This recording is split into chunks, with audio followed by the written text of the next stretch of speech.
बोलो शंकर भगवान की जय। शिव चालीसा का पाठ करने से सुख सौभाग्य में वृद्धि होती है। भगवान शिव की कृपा से सिद्धि, बुद्धि, धन, बल और ज्ञान विवेक की प्राप्ति होती है। भगवान शिव के प्रभाव से इंसान धनी बनता है, वो तरक्की करता है, वो हर तरह के सुख का भागीदार बनता है, उसे कष्ट नहीं होता। भगवान शिव अलौकिक शक्ति के मालिक हैं। उनकी कृपा मात्र से ही इंसान सारी तकलीफों से दूर हो जाता है। हे पार्वती सुत, समस्त मंगलों के ज्ञाता श्री गणेश की जय। मैं अयोध्या दास आपसे अभय होने का वर मांगता हूँ। हे पार्वती जी के स्वामी, आपकी जय हो। आप दीन दुखियों पर दयालु हैं और साधु संतों की रक्षा करते हैं। हे त्रिलोकेश नीलकंठ, आपके माथे पर चंद्रमा चमक रहा है और नाग फनी के कुंडल आपके कानों में प्रकाशमान हैं। आप गौरवर्णी हैं, सिर की जटाओं से गंगा बह रही है, गले में मुंडमाला है और शरीर पर भस्म लगी हुई है। हे शंभु, आपने बाघ वस्त्र धारण किया हुआ है। ऐसे शिव की शोभा देखकर नाग और मुनि भी मोहित हो जाते हैं। महारानी मैना की दुलारी पुत्री पार्वती आपके बाईं ओर सुशोभित है। इनकी शोभा अत्यंत निराली है। आपके हाथ में त्रिशूल अत्यंत सुंदर प्रतीत हो रहा है, जिससे आप सदैव शत्रुओं का विनाश करते रहते हैं। भगवान शंकर के समीप नंदी व गणेश जी ऐसे शोभायमान हो रहे हैं जैसे समुद्र के बीच में कमल खिले हों। कार्तिकेय व अन्य गणों की उपस्थिति से आपकी छवि ऐसी बनती है जिसका बखान करना किसी के लिए भी संभव नहीं है। हे भगवान, देवताओं ने जब भी आपको पुकारा है, आपने तुरंत उनके दुखों का निवारण किया है। जब तारकासुर ने बहुत अत्याचार करने आरंभ किए तो सभी देवताओं ने आपकी शरण ली, आपकी गुहार लगाई। तब आपने तुरंत स्वामी कार्तिकेय को भेजा और उन्होंने पलक झपकने की देरी में उस राक्षस को मार गिराया।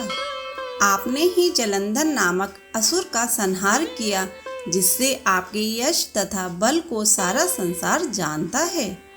हे शिव शंकर भोलेनाथ, आपने ही त्रिपुरासुर के साथ युद्ध कर उनका संहार किया और देवताओं को उस दुष्ट के आतंक से मुक्त किया। आपने अपनी जटाओं में वास करती गंगा की धारा को छोड़कर भागीरथ के तप की प्रतिज्ञा को पूरा किया था। संसार के सभी दानियों में आपके समान कोई दानी नहीं है। भक्त लोग सदा ही आपका गुणगान व वंदना करते रहते हैं। वेदों में भी आपके नाम की महिमा गाई गई है, परंतु अनादि होने के कारण आपका रहस्य कोई नहीं पा सका। समुद्र मंथन करने से जब विष रूपी ज्वाला निकली, तब देवता और राक्षस दोनों ही बेहाल हो गए। आपने उस ज्वाला रूपी विष का पान करके उनकी सहायता की, तभी से आपका नाम नीलकंठ पड़ गया। रामचंद्र जी ने लंका पर चढ़ाई करने से पहले आपका पूजन किया और विजय प्राप्त की और विभीषण को लंका का राजा बना दिया। हे महादेव, भगवान रामचंद्र ने जब सहस्त्र कमल के द्वारा पूजन किया तो आपने फूलों में विराजमान हो उनकी परीक्षा ली। आपने अपनी माया से एक कमल का फूल छिपा दिया तो श्री राम ने अपने कमल नयन से पूजन करना चाहा।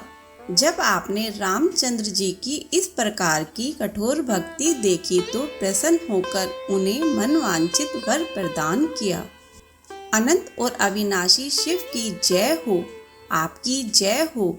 आप सबके हृदय में रहकर उन पर कृपा करते हैं।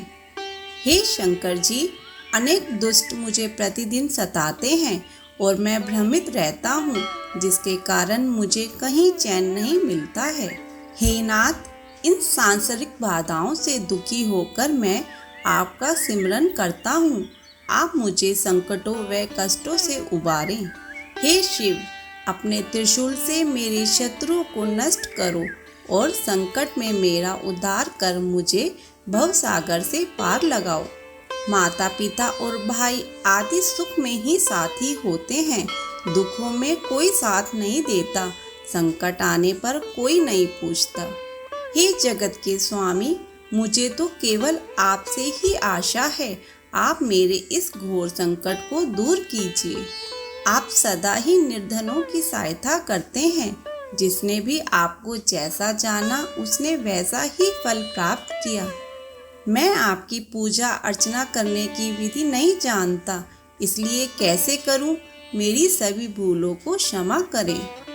आप ही संकट का नाश करने वाले, समस्त शुभ कार्यों को कराने वाले तथा सब विघ्न बाधाओं को दूर करके कल्याण करते हैं। योगी जन, यति व मुनि जन आपका ही ध्यान करते हैं। नारद मुनि और देवी सरस्वती शारदा भी आपको नमन करते हैं। नमो नमो जय नमः शिवाय। इस पंचाक्षर मंत्र का जाप करके भी ब्रह्मा आदि देवता आपकी महिमा का पार नहीं पा सके। जो कोई भी मन लगाकर शिव चालीसा का पाठ करता है, हे शंभु, आप उसकी सभी इच्छाएं पूर्ण करते हैं। जो कोई भक्त कर्ज में डूबा हुआ इस चालीसा का सच्चे मन से पाठ करता है, तो वह ऋण मुक्त हो सुख समृद्धि प्राप्त करता है। जो कोई भक्त पुत्र प्राप्ति की कामना के लिए पाठ करता है, तो आपकी कृपा से उसे पुत्र रत्न की प्राप्ति होती है। हर श्रद्धालु और भक्त को प्रत्येक माह की त्रयोदशी तिथि को विद्वान पंडित को बुलवाकर ध्यान पूर्वक पूजन तथा हवन करवाना चाहिए। जो भक्त सदैव त्रयोदशी का व्रत करता है, उसके शरीर में कोई रोग नहीं रहता और किसी प्रकार का क्लेश भी मन में नहीं रहता। धूप दीप और नैवेद्य से पूजन करके शंकर जी की मूर्ति या चित्र के सामने बैठकर शिव चालीसा का श्रद्धा पूर्वक पाठ करना चाहिए। इससे जन्म जन्मांतर के पाप नष्ट हो जाते हैं और अंत में शिव लोक में वास होता है, अर्थात मुक्ति हो जाती है। अयोध्या दास जी कहते हैं कि हे भगवान भोलेनाथ, हमें आपसे ही आशा है, आप हमारी मनोकामनाएं पूरी करके हमारे दुखों को दूर करें। हर रोज नियम से उठकर प्रातः काल में शिव चालीसा का पाठ करें और भगवान भोलेनाथ जो इस जगत के ईश्वर हैं, उनसे अपनी मनोकामना पूरी करने की प्रार्थना करें। मृगशीर मास की छठी तिथि हेमंत ऋतु संवत 64 में यह चालीसा रूपी शिव स्तुति लोक कल्याण के लिए पूर्ण हुई। बोलो शंकर भगवान की जय। ऐसी कथा और कहानियों के लिए हमारे चैनल को सब्सक्राइब करें। धन्यवाद।